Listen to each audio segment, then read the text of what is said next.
And the one that made you is smiling on your behalf. I'm going to probably be a little brief today because I have some other things that I want to talk to the congregation about, and I don't want it to be streamed. Nothing bad. But I want to finish up what I started the last time I was here with you on reasons why we are broke. And I know that we've been admonished and advised, and we've been charged not to go back to Egypt by Greg Green, Deacon Greg Green, I should say.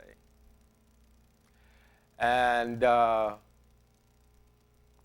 of that is true, all of that is good, all of that is wise. However,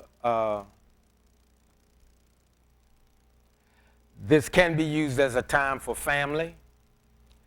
And if you got me something, I'm going to accept it. But I won't tell nobody unless you want me to. Reasons why we are broke.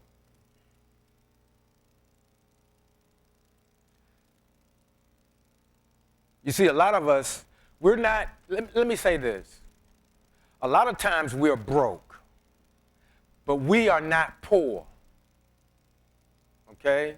We are not poor because most of us have some form of revenue coming in one way or another, be it a retirement, be it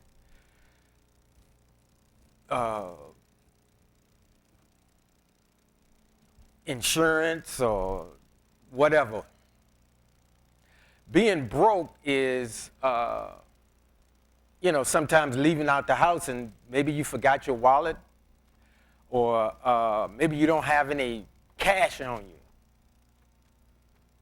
I remember the last time I talked about being broke, Frances gave me some money. I wasn't taking an offering, but, I tried to give it back to her, but she said she was directed to do so. And what had happened, I was in a hurry to get here, and I come bolting out the house. And I don't know, it's probably a psychological thing, but I just don't feel whole when my pockets are empty. I just don't. And I know people say, well, a lot of people nowadays don't carry cash on them. And, with the way people are, I can understand it. But I know for myself, I just like having something on me. I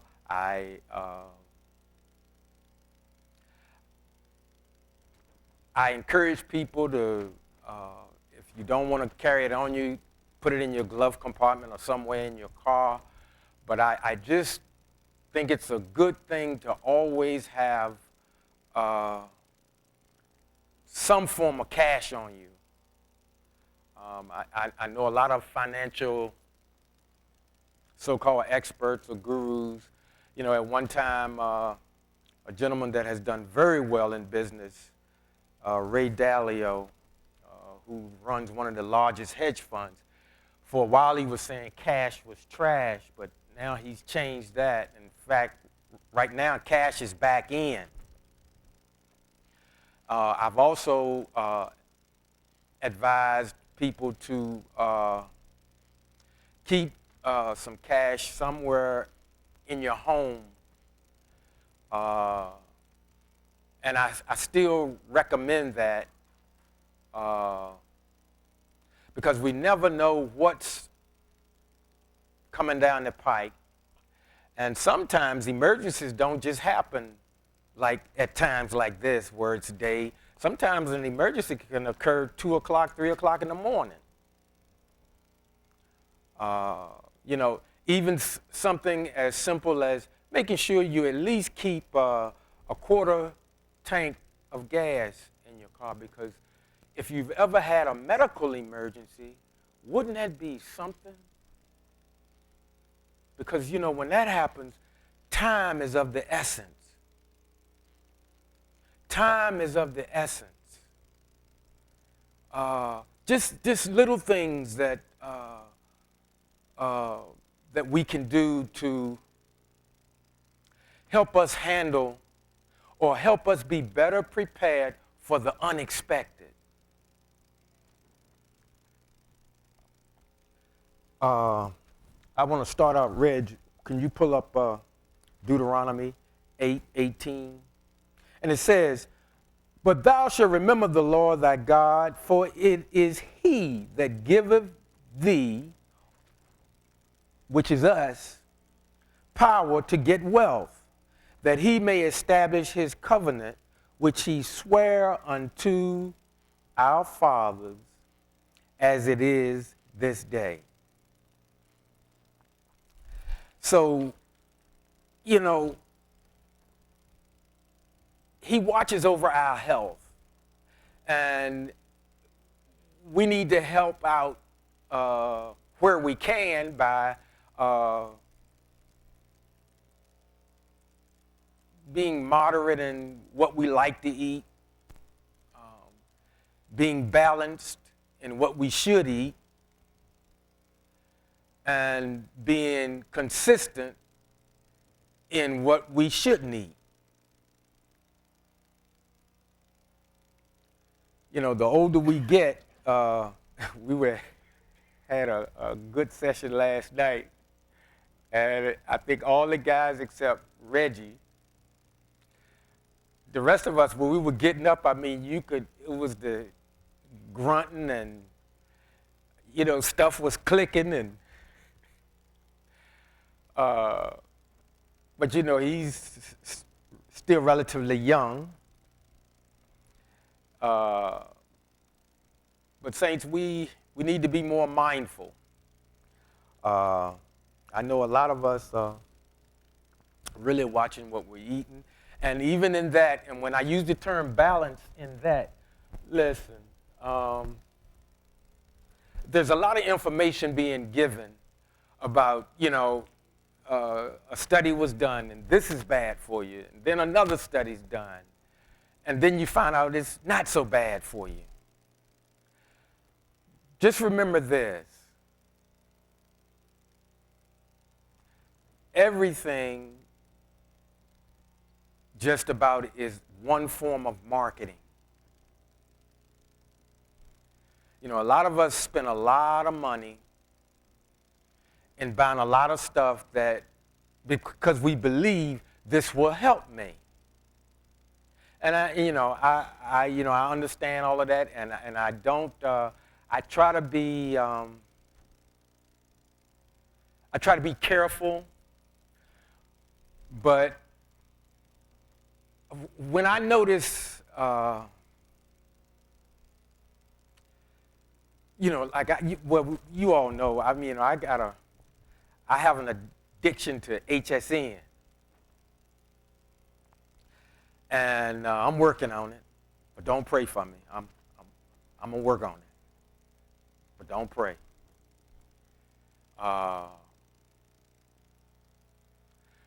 We got to be balanced in everything, even the things that we think are good. Because see, even something. Remember how we when it first came out, we all got caught up in, hey, it's all natural, but the directions say take one. So we say, hey, it's all natural. It's got to be good for me. So we take 3. That's dangerous. That's dangerous. Be balanced in everything. Please be balanced. And when you get to things that you enjoy, you know, Ralph, he's here.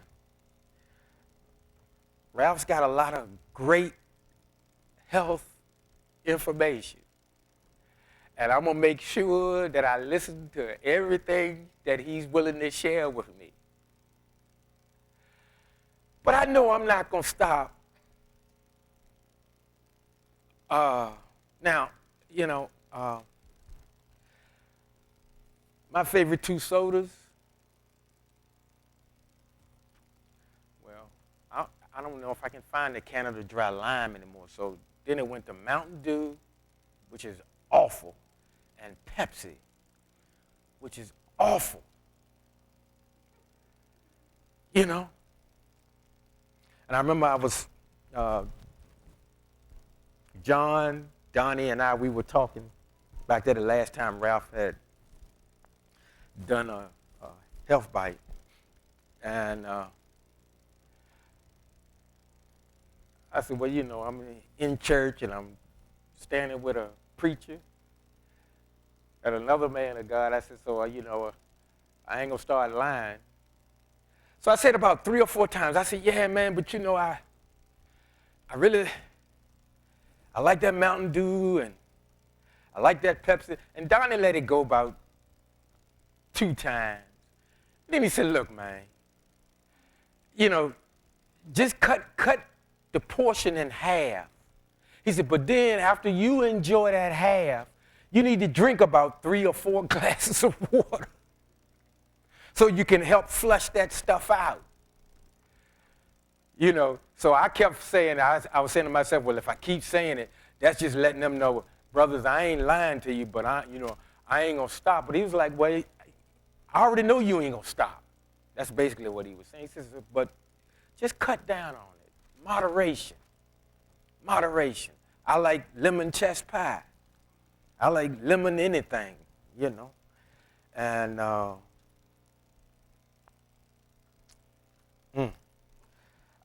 I had some good sweet potato pie. And I'm waiting on my invitation to dinner. They know who they are. And they are here today. But let me go over this again because I do want to be serious for a minute too. But thou shalt remember the Lord thy God, for it is he that giveth thee power to get wealth, that he may establish his covenant, which he sware unto thy fathers, as it is this day. Reasons we're broke, and I went over some. The world is so dystopian now. We got apps for everything. You don't have to leave home. You don't have to leave home. And part of the reason why I was trying to encourage you to start taking cash with you, because that plastic makes you feel like you're really not spending money. It makes it so easy. It's so convenient. But I tell you, when you get to that register and you start having to pay cash, it's something about that when you start peeling those bills off.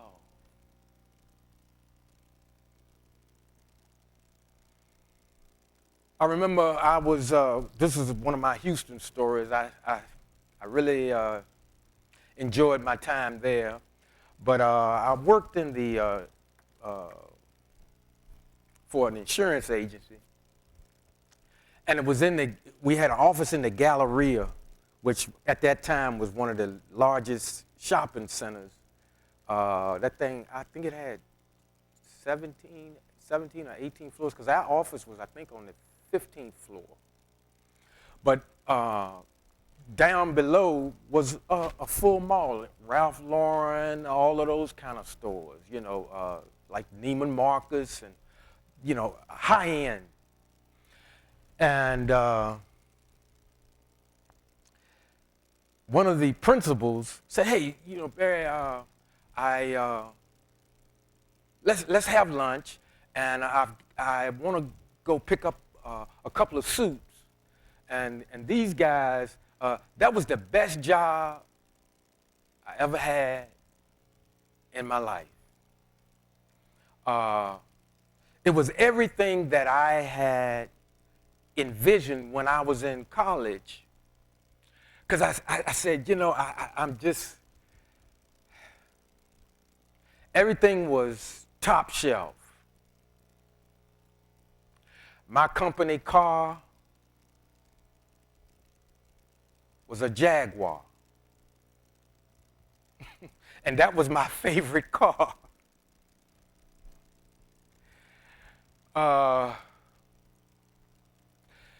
Long story short, we went to the Polo Ralph Lauren shop.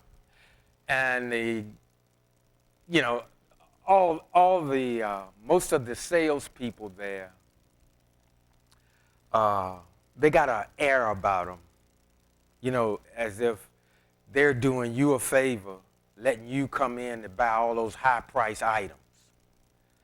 And so I'm in there, I'm with Les, and the salesman was waiting on him, and I went in there, and I'm like, well, I'm gonna play the role too, because this was the kind of place where you would be on the phone doing a deal, and you might have a guy measuring you for a tailor-made shirt. That's what the stuff you see on TV. That's the kind of setup. Best 3 years of my life. I used to be on the phone talking to my buddies, eating croissants, and they were on their regular job.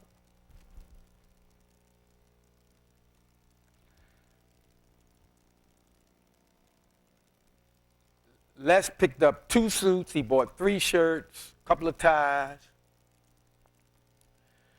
and that bill came to about $8,000 and some odd dollars.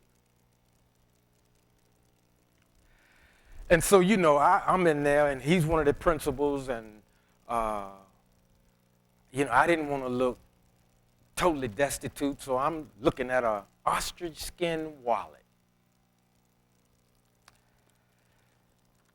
And that wallet was $400. And I said, well, now, he got 2 suits, 3 shirts, some ties. And he asked me to pick the ties out. I think that kind of irritated the salesperson, because, see, they just think they just know it all. And he pulled out his credit card and went ahead and paid for it. I didn't get the ostrich skin wallet. I just was looking at it. It was beautiful, though. But when he put the card down, as they wrapped the stuff up and he was taking it out, going back up to the office. And even he said, and he said, that was a lot of money. And I said, yeah, it was. But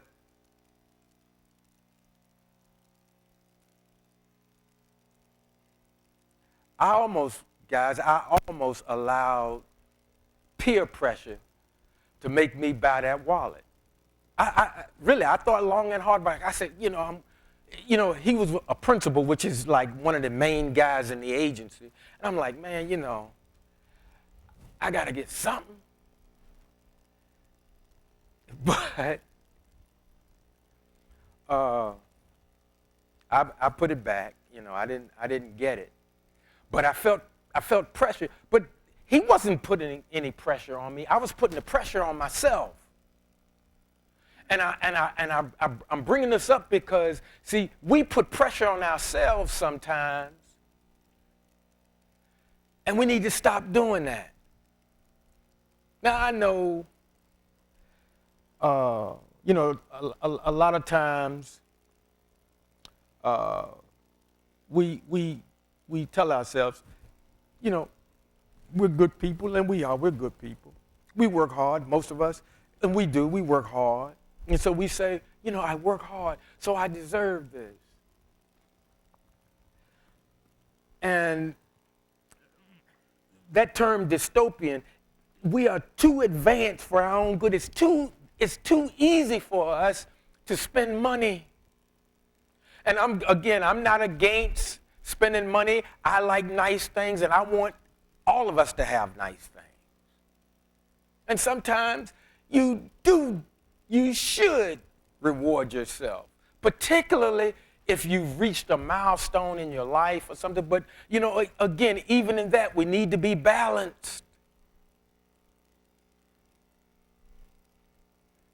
Sometimes if we're sweet enough and we're kind enough, somebody may be impressed to get you that item, whatever it is, depending on how well you all know one another. Some of us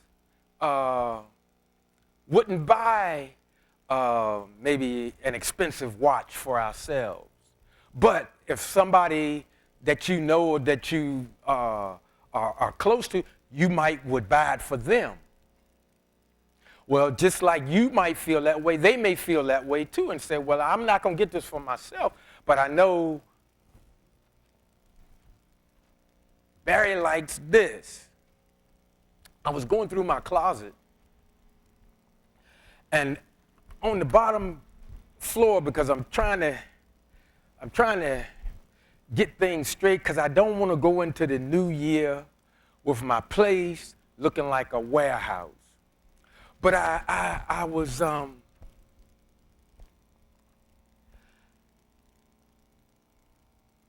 think it was either a birthday gift or a Christmas gift, still down in the floor, and it was a beautiful cashmere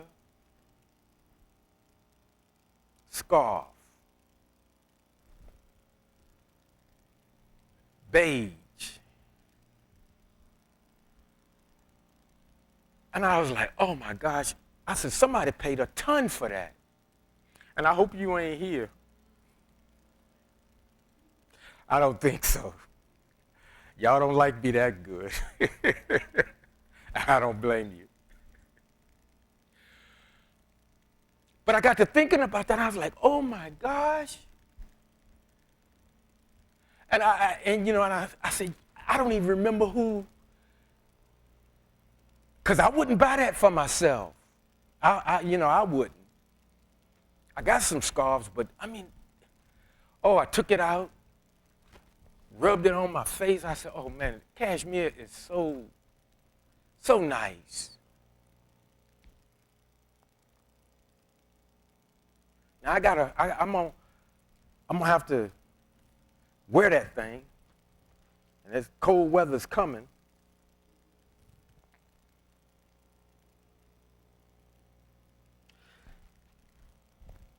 The apps always, listen, remember, when you use an app, more than likely you're spending money. Now in sales, the drive is to get you to subscribe. They don't want you going in, paying for the item, and being done with it.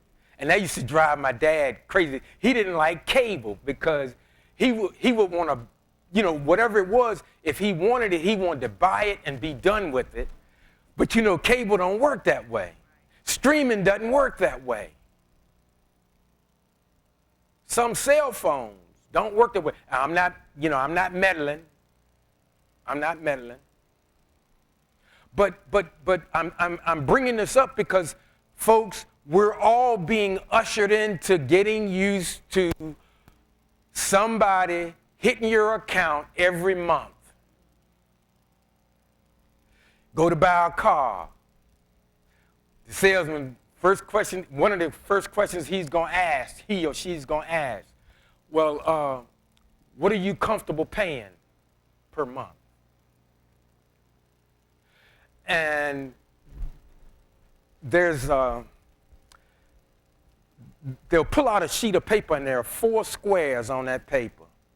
By design, it's to confuse you because they don't want you focusing on any one of the 4 squares,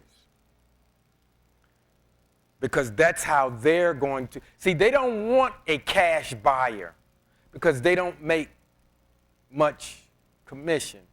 The finance and insurance guy and all the dealerships, they'll probably be waiting on me in the parking lot Be careful when you go in that finance F&I. They call it the F&I guy or person. You and the salesman are going to agree on what the price of the car is.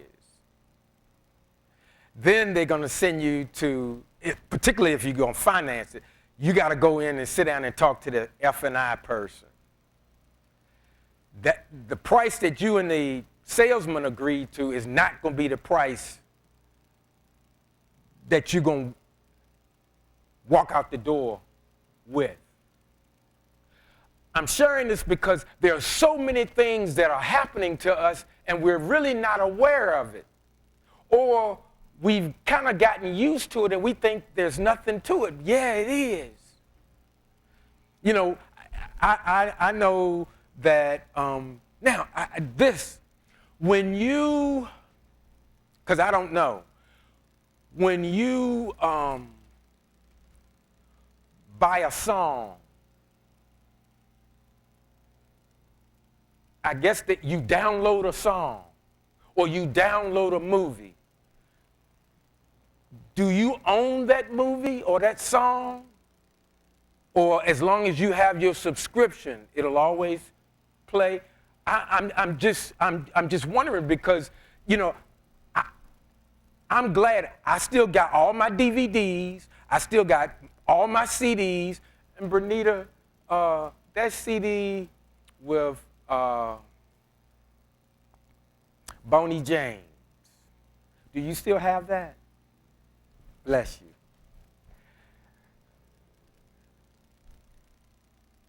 See, I think when you download a song, you got to have a subscription to something to play the song, right? Well,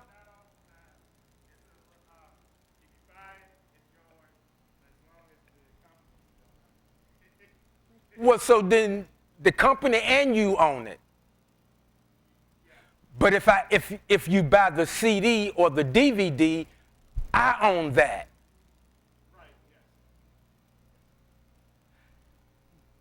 What he just described is how,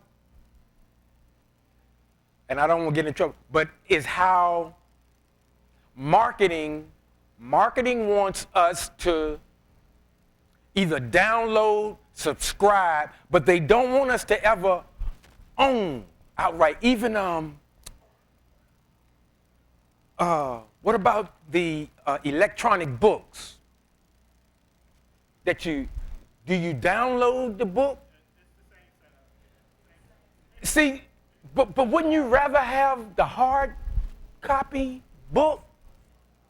I mean, now I know it's convenient because you got a e-read. Well, e-readers they probably out of style now, but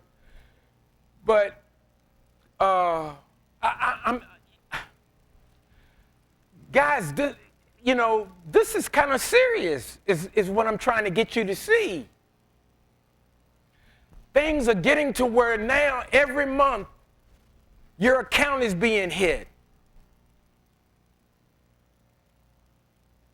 The way, we live, and even our homes, once we finally pay off that mortgage, oh, happy day.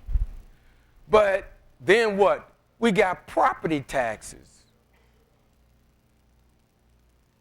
It doesn't stop. And wait a minute, this isn't gloom and doom. I'm just trying to show us what's happening out there. And that's why I say if a lot of times if we carry some cash with us, now, what is this? The new thing is buy now, pay later.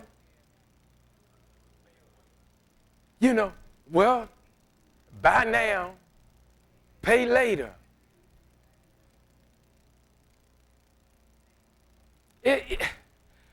Folks, they're after our cash. Everybody is they're after your wallet. They want you,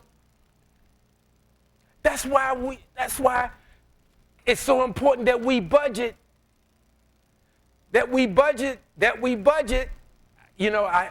And I know you can go on your computer, but those books, I'm not going to keep ding-donging on it, but please, it would really be good if you start using it.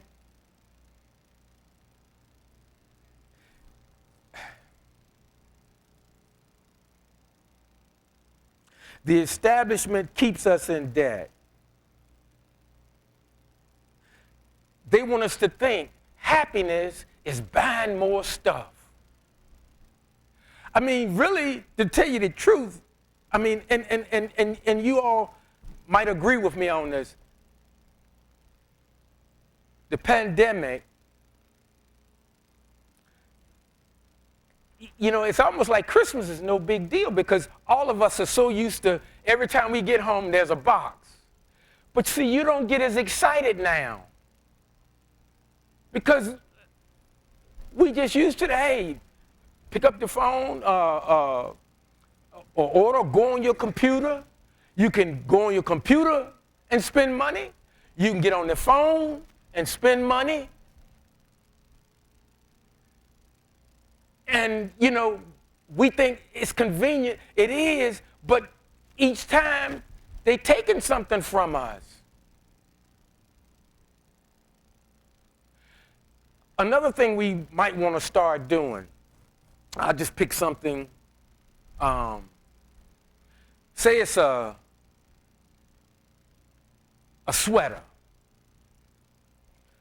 And the sweater's on sale, $29.95. Regularly, it was a $69 sweater, but they're blowing it out the door. And we say, with $29, man, that's the deal of the century. And it is, but let's start looking at it this way. How many hours do I have to work to pay for that sweater? Now, I'm not saying don't get the sweater. I'm just saying let's go a few more steps before we just automatically start spending. Just ask yourself, you know approximately what you command an hour? How many hours?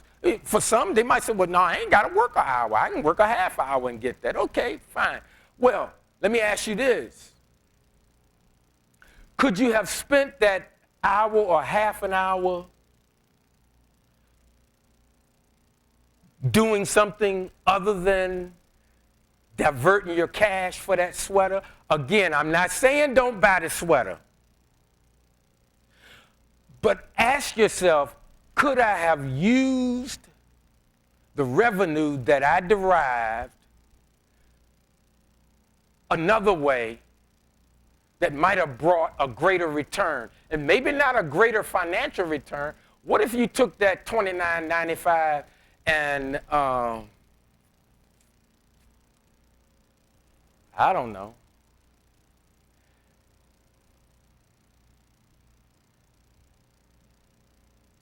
bought somebody a dinner?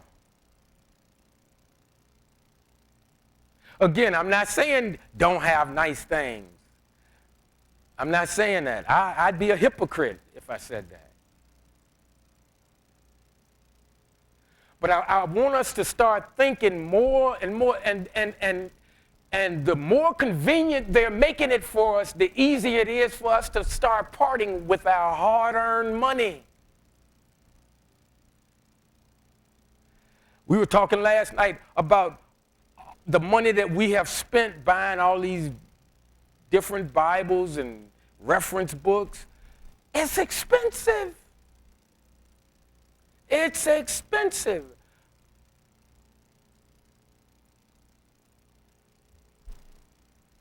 And I've told you before, and I'll say it again, yeah, it's all right to buy the material and everything, but start doing some research on the researchers. Find out who they studied under. Because a lot of times you can pretty much figure their slant on the scriptures based on where they studied.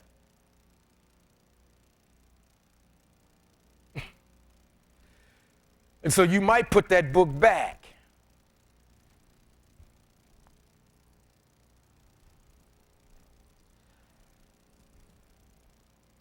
The establishment keeps us in debt. Happiness equals more stuff. We don't take the time to understand money.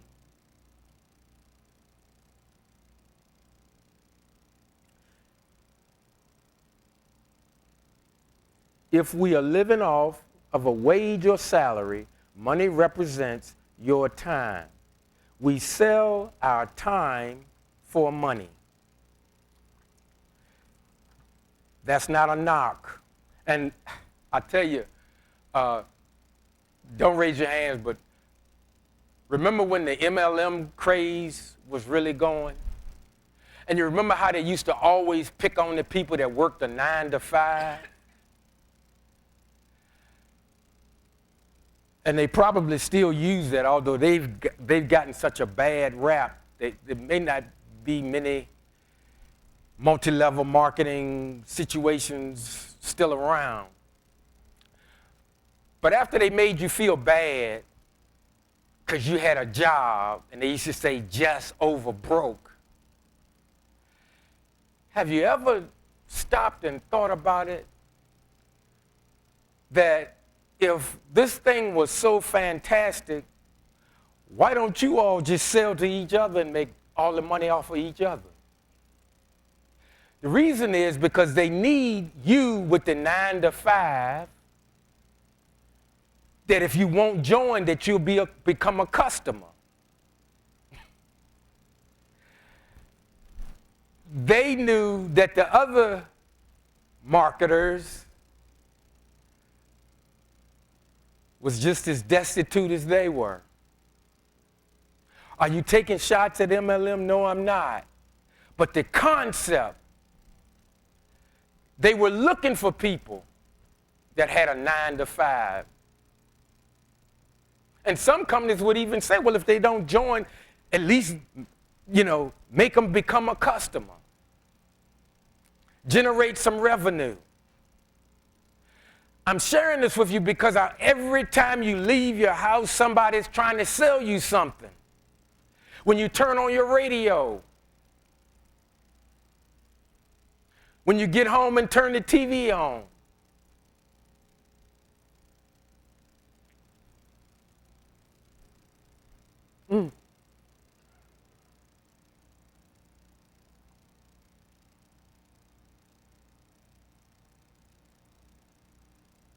Remember we lack contentment being satisfied with present conditions. Remember that parable in the scriptures where the guy was saying, hey, I'm going to build me a bigger barn. And the gist of it was, the Most High said,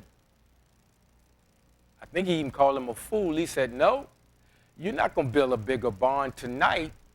Your soul is required. See, we get into the bigger is better, and bigger is better. Get another one, get 2, get 3. How many cars can we drive at once? How many steaks can we eat at once? How many outfits can we wear at once? How many shoes?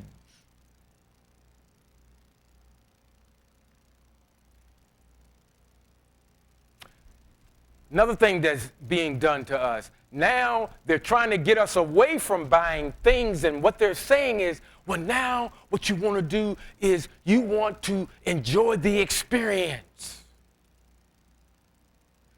Well, the experiences are not free.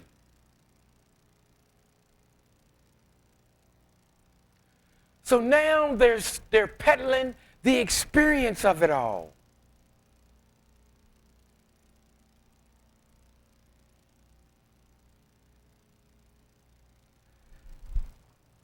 Some of the content creators are starting to go after some of the big name financial gurus because everybody picks on coffee. Have you ever noticed that? They tell you, you can just save your money and skip the latte and make your own coffee at home. Let me tell you something. The truth of the matter is, first of all, saving money will not make you rich or wealthy, but you should save. Giving up that $5 latte is not going to make you wealthy. But that's what most of the so-called gurus, that's one of the first things they hit on. If the coffee brings you pleasure and you're not overindulging, have the coffee. But write it down in the book.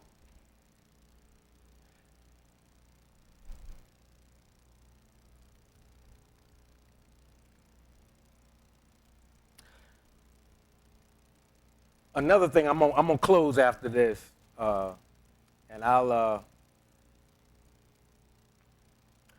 finish another date. But this is a big one, and this is something that affects all of us. All of us that are either working or have a business or whatever. Listen, one of the biggest things that keep us, I'm not gonna say keep us broke, but keep us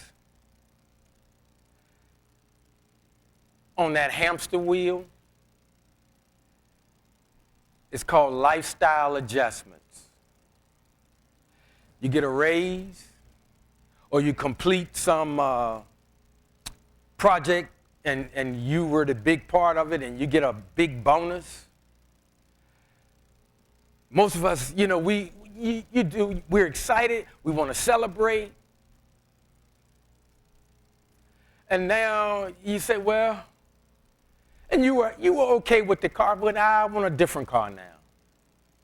Now I'm known as whatever. And I can't be driving whatever you're driving. Lifestyle adjustments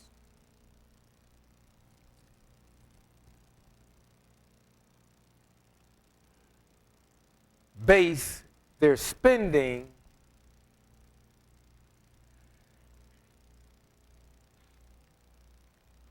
on temporary upward mobility. Lifestyle adjustments, you know, somebody might, might reach a milestone of some sort. Now all of a sudden, we got to move. Why do we got to move? Well, you know, I'm running around now in different circles now. I'm one of the more prominent people now, and we can't live here anymore. So now you're taking a situation that you worked a long time and that you're turning the corner and you trade it in for another mountain, another 15 or 30 year situation. Because see, what happens is in lifestyle adjustments will say, well, you know, I'll just sell what I have if it's paid for or if it's almost paid for, and I'll use the proceeds on what's new. And again, I'm not saying don't do that, but I'm trying to get you to see something, how they just keep us, it's like it's the carrot just stays in front of us and we just keep reaching. But most of us, a lot of us in here anyway, are at a stage in life where by now you shouldn't be chasing that carrot. Now, I'm not saying don't work. I'm not saying that. But we shouldn't be getting caught up in lifestyle adjustments now. We need to be looking to kind of put some stuff in cruise now. And I wanted to touch on retirement, but I said I was going to close early. And I'm not against retirement. I don't want Mary waiting on me out in the parking lot. But folks, things are going to be more intense in 2024 concerning your finances. Companies are already coming up with their marketing campaigns for how we can get more of your hard-earned money. Some of us are renewing our, I was talking about wealth. The wealth mindset says, how can I protect what I have? And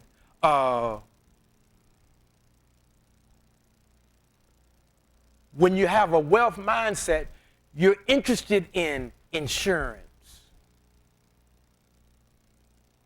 You're interested in, well, what's the value of this thing if I purchase it? It's more to it than just it's pretty. Is it functional? Look up the service of the thing. Is it well built? Is it well made? Or is it just fancy looking? I've said to you in times past, I said, if you're going to spend money, please get some value. Make your dollars count.